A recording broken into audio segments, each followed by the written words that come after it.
Thank you very much, Your Excellency, our President, Dr. William Ruto, the leadership of the House, our Cabinet Secretaries, our Principal Secretaries, and everybody present. Good morning. God is good, and all the time. On behalf of our President, let me take this opportunity to welcome all of you to this meeting, a joint meeting between the executive and our legislators from our side of the coalition, a meeting of minds to chart the way forward, because as the President has aptly put it, this is a year.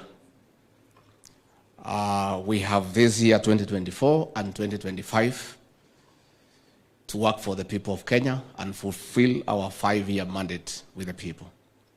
Starting 2026, anything that we do is perceived as politics and as a strategy to look for votes. So this great meeting that the President convened and insisted that we need to engage with our leaders in both houses so that we are all speaking the same language. Your Excellency, let me thank you once more for always having time to engage with elected leaders. It is your philosophy that elected leaders are very important and you cannot get far without their input. And that is why when the executive retreat was convened, you insisted that the legislature should be here so that we discuss and not talk in the same language. Before I invite the President, I just had two things that I wanted to say. One, I want to thank our members in both houses for the support and the commitment in making sure that our legislative agenda carries the day in Parliament.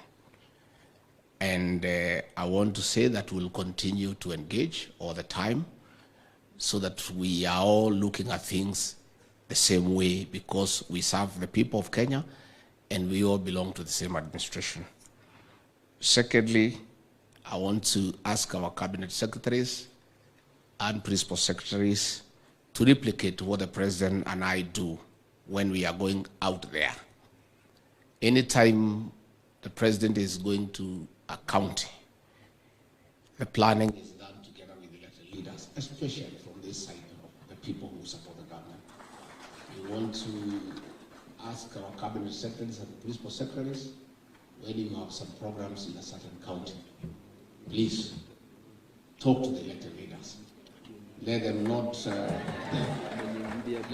hear that you are there from some posters that have been posted, or they are hearing from the media. It is not right. It is not respectful. Even where you are going and you have been invited by governors, you are in the national government. And these are the people we work together in the national government. Let us involve them. And if the President has time to engage them, I have time to engage them. You should also have time to engage them.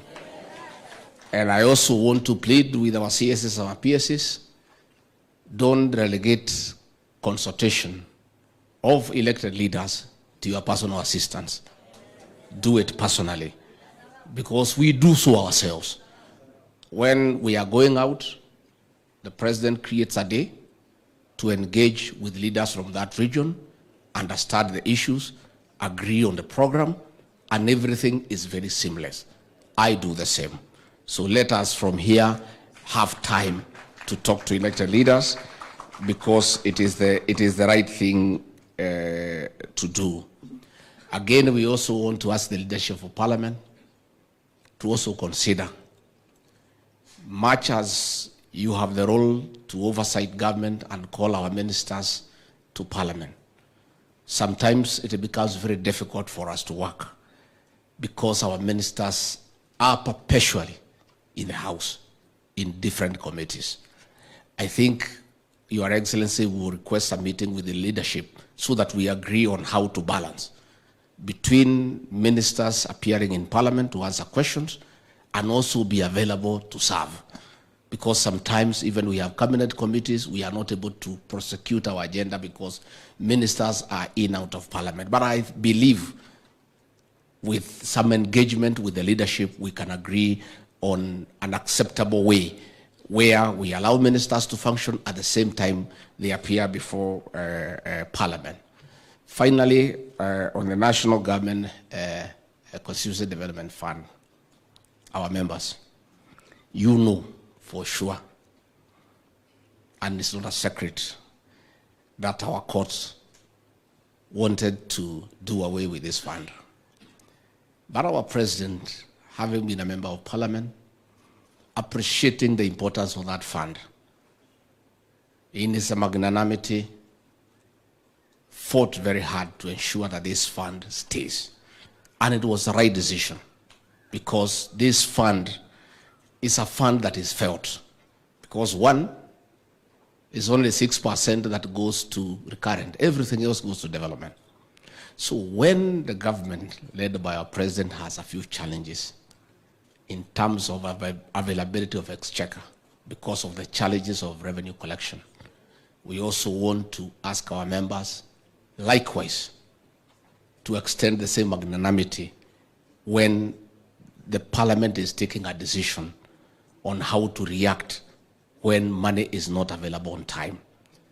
I have sat with the president many times, and I want to confirm to you that he is on the neck of Professor Dongo and P.S. Kipto to release money to members of Parliament through the fund.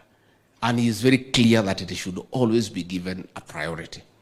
So some of us who sit with him making those decisions, when we see you joining the other side of the House in a way that is a bit demoralizing, we feel a little bit low. So I want to ask you kindly to be magnanimous, to appreciate the challenges that we face as a country, and to know that the president from where he sits is your number one supporter in terms of having funds to implement your mandate. I think with that understanding, it will help the situation as we move on. Finally, before I call you, Your Excellency, to address these great people, let me ask everybody here, the executive and the legislature, let us focus on helping the president to succeed. I am persuaded from where I sit that that is the most important thing in the next 2 years. Those of us who campaigned for President William Ruto give the people of Kenya hope and assurance that you transform this country and their lives. We therefore have a duty to make sure that President William Ruto and his administration must succeed. Let us spend time and focus in activities and programs to make sure that the president honors his mandate with the people of Kenya. Other things can wait for 2026, but 2024, 2025, we must all be united and must focus to do whatever it takes to make sure that the president delivers to the people of Kenya. Finally, Your Excellency, I had somebody saying that you should not look at the rear mirror. I want to encourage you to continue looking at the rear mirror, because the inventor of the motor vehicle was not mad by putting the rear mirror. In your leadership, Your Excellency, you have made it very clear that no Kenyan should be left behind. So you must continuously continue looking at the rear mirror to make sure that all Kenyans are on board and they are not left behind. Again, Your Excellency, there are also people who would want to derail your vehicle. There are those who like to puncture the rear wheels. There are those who like to remove goods from your pickup behind. You must continuously look at the rear mirror and the side mirrors so that anybody who may want to derail your vehicle, you are ahead. And again, Your Excellency, your pace is too fast for those of us who help you, myself and these cabinet secretaries. Sometimes you are too fast, you leave us behind. So continue looking. So when you find your deputy is being left behind, you urge him to come to catch up with you and the rest to catch up with you so that this country can move forward. With those few remarks, let me request you to be upstanding and help me to usher in our leader, the President of the Republic of Kenya. Makofi.